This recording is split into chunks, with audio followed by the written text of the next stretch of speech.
If you watch our present so-called president, he spends most of his time either in his child or his parent ego state. He never gets into his adult ego state unless he's reading off the teleprompter. And he is such a poor reader that oftentimes he makes mistakes and then he is instantly in his child ego state right in front of your very eyes. It's absolutely fascinating to watch it happen. Speaking of our president, a lot of people say that racism has risen under him. Anybody who doesn't say that hasn't been paying attention. It absolutely has. The kinds of things that are being said in this country today are things that he has said for the last 2 years. He has said them publicly, and he got elected because he said them publicly. We have a group of people in the United States of America who were in response to 8 years of a black man in the White House and the possibility that they might have from 4 to 8 years of a woman in the White House will elect anything that walks and can chew gum at the same time. Last election, as far as I'm concerned, was a direct response to having a black man in the White House for 8 years. And it's time to change the White House to the President's house. This is ridiculous. To call the place where the President of the United States lives the White House, it sends the wrong message. I remember when Richard Nixon said to a group of reporters, "I'm trying to save the White House for you white people." That says it all. And at that moment I thought, well, wait a minute. Now this is something that has to be changed, and it has to be changed. Nothing can stop an idea whose time has come. It's time to change the name of the White House to the President's house or the President's residence, which has a nice ring to it, don't you think? Let's just say that President Trump is trying to bring the country together like he said he would do.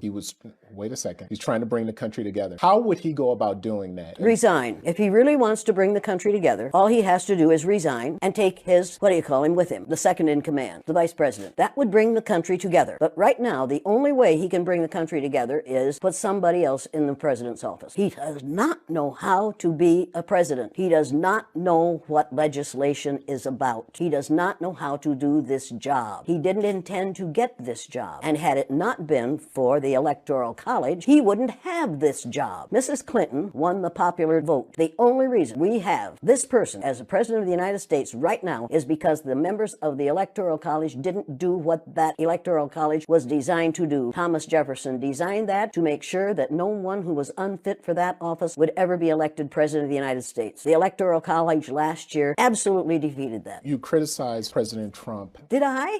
One thing that a lot of people have criticized former President Obama on was not speaking out on race enough. Do you think he failed in that? What if he had spoken out enough on race? Imagine what would have happened to him. The man is still alive. Do you remember Dr. Martin Luther King Jr.? Do you remember Malcolm X? Do you remember all those people have been killed not because of the color of their skin, but because of the fear of white people that someone who isn't white is going to look better, sound better, act better, do better than they do? Mr. Obama was the president of all of us. He wasn't just the president of black people. He was the president of all of us. The man who's there now is and claims to be the president of the people who look like him. When he says, "Make America great again," what he's really saying is, "Make America hate again." And until people in this country and people in this world get it into their heads that the first modern human beings that evolved on this earth were black women, they evolved in sub-Saharan Africa about 280,000 years ago, and every human being on the face of the earth today has the memory of those black women's genetic structure in their genes.